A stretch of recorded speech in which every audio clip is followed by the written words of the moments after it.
La niña lectora, de Manuel Rivas, ilustrado por Susana Zuniaga.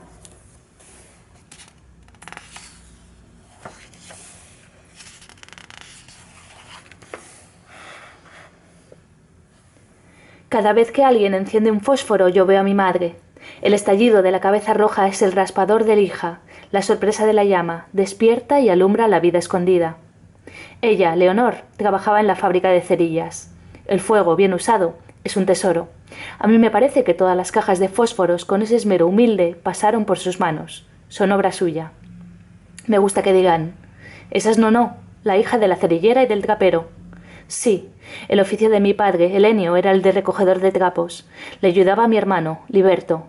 Recorrían las calles con un carro del que tiraba un burrito llamado Sócrates, y delante de todos iba el pequeño Darwin, un perro que olfateaba y rebuscaba entre los montones de basura para encontrar harapos. Teníamos también un gato, bromeaba mi padre, pero se lo comieron los ratones. Mi trabajo era cuidar de mis dos hermanas pequeñas, las gemelas, Idea y Sol. Vivíamos en el arrabal de la Gaitieira, al lado del río Monelos, que va a desembocar a la bahía de A Coruña por detrás de la gran fábrica de tabacos.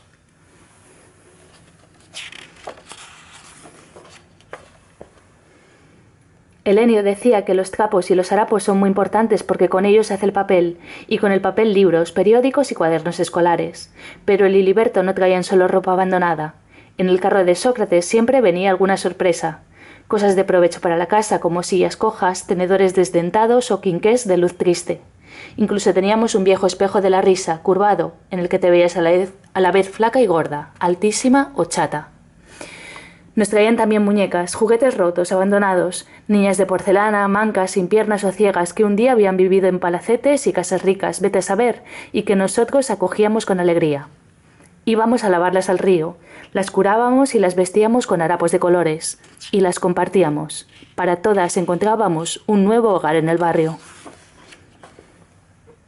Un día trajeron un muñeco diferente, grande, de madera, sostenía un violín y un arco. Al pobre le faltaba media cabeza y dejaba a la vista un mecanismo.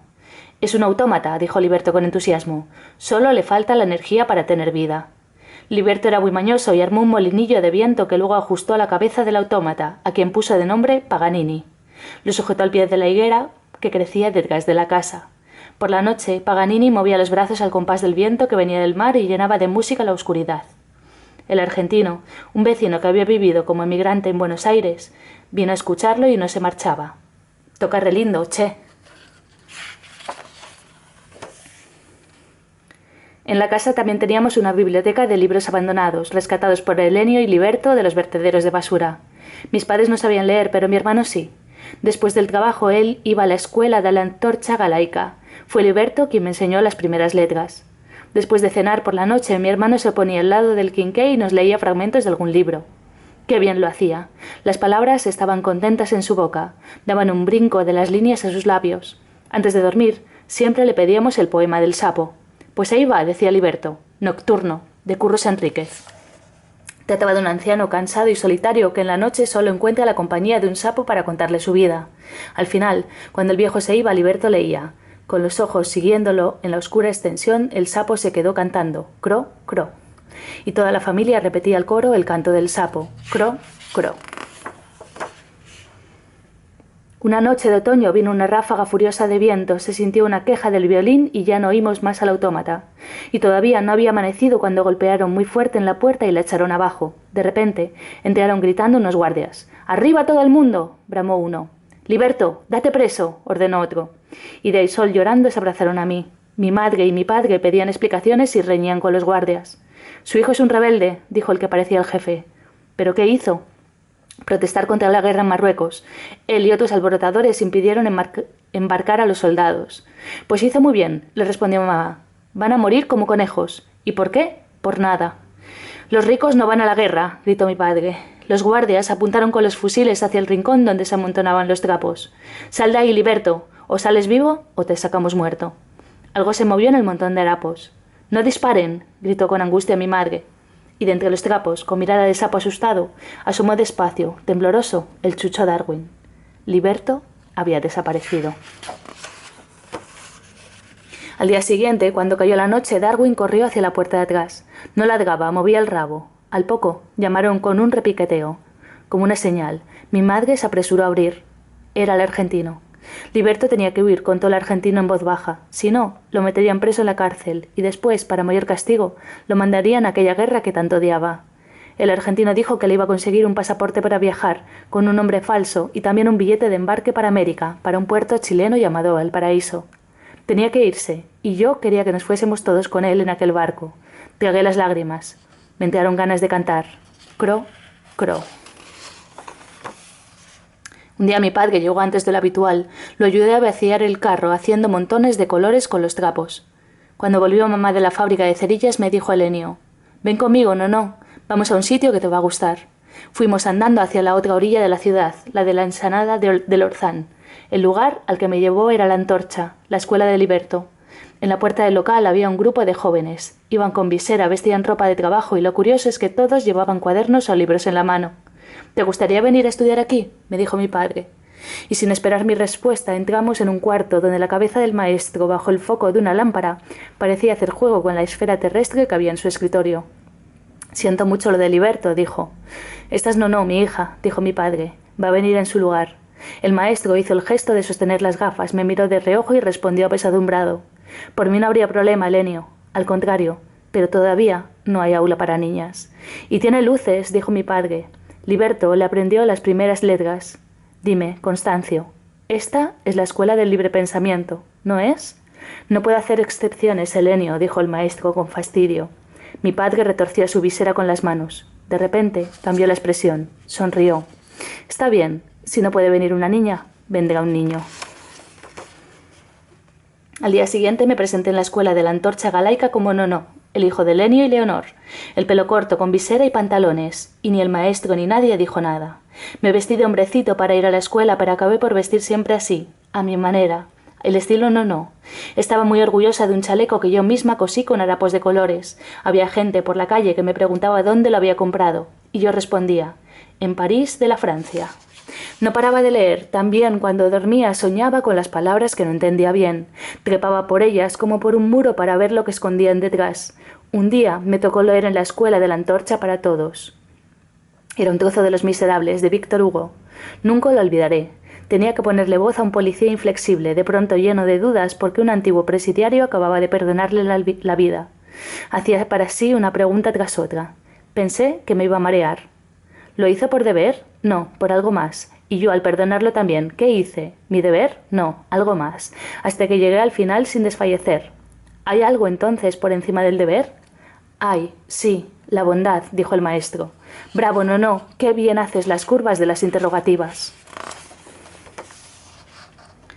Mamá llevaba mucho tiempo tosiendo. «Hay que mirar esa tos», le decía mi padre. Ella no se quejaba nunca. Un día que me vio triste me dijo: «El mundo es un valle de lágrimas, pero nosotros no nacimos para llorar, no». Era muy delgada, pero también muy fuerte. Podía llevar un peso grande en la cabeza y a las gemelas en brazos. Un día volvió del trabajo al poco tiempo de marchar. Tosía y abrazaba su pecho como si le fuese a romper. Venía con ella Aurora, una amiga que trabajaba en la fábrica de tabacos. «Llévate a las gemelas», me dijo Aurora. «Yo cuido de Leonor. Dentro de poco vendrá el médico Rodríguez». Había oído hablar mucho de él, un médico que atendía a la gente pobre sin cobrar. Fui a jugar con las gemelas en la orilla del río. Cada palo que echábamos al agua era una barca que nos llevaba al mar. Vi entrar al médico en la casa. Cuando salió, eché a correr hacia él. «Señor médico, señor médico». Me miró con extrañeza. Como todos, estaría preguntándose si era chico o chica. Señalé hacia nuestra casa. «¿Qué le pasa a mamá?» Tenía las barbas tan largas que no podía mentir. «Leonor está muy enferma. ¿Sabes lo que es la tisis? Va a morir, ¿verdad?», murmuró. «Esas malditas fábricas sin ventilación». Y sacó del bolsillo del chaleco un reloj sujeto por una cadena. «¿Sabes leer?». En ese momento dejé de tener dudas. Asentí. «Pues léele una historia cada día. Así vivirá muchas vidas». Movió el reloj como un péndulo. «Cógelo. Es para ti. Aprovecha el tiempo». Mamá nunca lo vio. Darle cuerda que el reloj cada día era para mí como dársela a su corazón. Le leía novelas todos los días, iba a buscarlas a la biblioteca germinal, de la que me había hablado Aurora. Me las dejaba un hombre muy amable, el señor Withy. La primera vez se me quedó mirando mucho rato, la ropa de colores, los pies descalzos, y me dijo algo extraño: «Pareces un cuadro de Picasso». Cuando mamá tosía, apretaba el paño para que yo no lo viese manchado de sangre. Le daba un trago de leche. Sigue leyendo, no». Una hermana de mamá, la tía Estela, llevó a las gemelas a la aldea. Allí no pasarían hambre. Tú sigue leyendo, no. Luego noté que ya no escuchaba, que las palabras venían de regreso. Sus ojos abiertos miraban todo y nada. Llovía, el reloj estaba parado. Aurora lloraba, pero yo seguía leyendo. En el entierro de mamá, el cementerio civil estaba lleno de mujeres, cerrilleras y cigarreras, la mayoría, pero también pescaderas, lavanderas, panaderas y costureras. No había ningún sacerdote, nadie decía nada. Caía la lluvia sobre los muertos y los vivos, y entonces yo me acordé de Liberto y de las gemelas, y algo me salió de adentro. Dije el poema del viejo y del sapo, y en cada pausa la gente toda murmuraba, cro, cro. Al final del entierro, Aurora se acercó y me abrazó. Detrás de ella había un grupo de mujeres. Me las presentó. Son mi cuadrilla de cigarreras. Trabajamos juntas en la fábrica. Luego sacó un libro de debajo del chal y me lo dio. Nos falta una. Me miraron todas y asintieron con la cabeza. Faltas tú, no. Pero yo no soy cigarrera. Tú harás que soñemos mientras trabajamos. Pasé la noche leyendo aquel libro, La tribuna, de Emilia Pardo Bazán. Contaba la vida de Amparo, una joven a la que le pagaban sus compañeras por leerles en voz alta novelas mientras ellas elaboraban cigarros. Ahora ese iba a ser mi oficio, el de niña lectora. Me levanté muy temprano, el reloj volvía a andar. Me miré en el espejo de reír, me sentí así, grande y pequeña a la vez. Marché con el libro debajo del brazo. Apuré el paso, quería ser la primera en llegar a la fábrica. De repente, alguien se cruzó conmigo. Cuando me di cuenta ya no tenía el libro. Delante de mí, a unos 20 pasos, un muchacho agitaba el libro con la mano. Era un granujilla, pelirrojo, con pecas y mal vestido. También descalzo. Y tendría mi edad, más o menos. «¡Devuélveme mi libro!», grité enojada. «Ahora es mío», respondió él, burlón. Echó a correr y se esfumó en una esquina. No sabía qué hacer. Decidí ir a la fábrica a explicar el robo. Por el camino me vino una idea. Yo podía ser el libro. Me vinieron a la cabeza todas las historias que más le habían gustado a mi madre. En la fábrica, Aurora y las compañeras se pusieron a liar los cigarros y yo coloqué las manos como quien sostiene abierto un libro invisible. Recordé el inicio de Oliver Twist. Fue lo primero que me vino a la cabeza. Una fría noche de invierno, en una pequeña ciudad de Inglaterra, unos transeúntes encontraron a una hermosa joven tirada en la calle. Estaba muy enferma y pronto daría luz a un bebé.